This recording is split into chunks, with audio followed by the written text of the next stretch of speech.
لیے جا رہی ہے. حضرت عثمان رضی اللہ تعالیٰ عنہ گھر آئے, آ کر کے عرض کرتے ہیں رقیہ ابھی تک تیرے بابے اور تیرے بابے کے مجاہدوں کی کوئی خبر نہیں آئی ہے.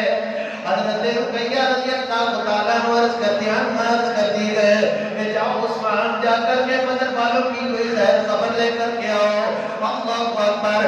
میرے گھر کے قریب سے یہودی گزرتے گئے اور مجھے ٹیچرے کرتے گئے, مذاق کرتے گئے, مسکری کرتے گئے.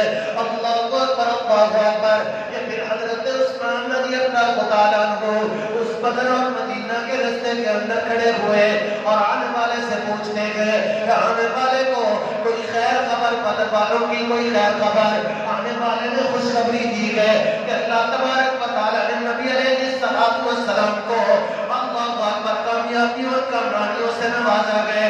اللہ تبارک و تعالیٰ نے فتح نصیب فرمائی گئے. اللہ تبارک و تعالیٰ نے کامرانیوں اور کامیابیوں سے نوازا گئے.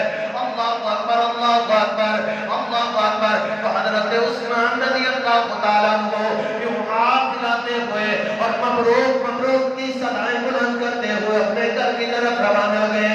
ادھر حضرت رقیہ رضی اللہ تعالیٰ عنہ دعا کر رہی اللہ تبارک و تعالیٰ کے حضور اور آخری گنتی لئی اور آخری گنتی لی اور اللہ کے حضور پہنچ گئی.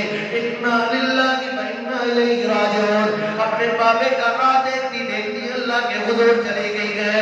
اللہ اکبر. حضرت عثمان رضی اللہ تعالیٰ عنہ گھر کے اندر آئے, آ کر کے دیکھتے گئے کہ حضرت رقیہ رضی اللہ تعالیٰ عنہ کی آنکھیں کھلی کی کھلی ہے اور اللہ تبارک و تعالیٰ کے حضور پہنچ گئی ہے. اللہ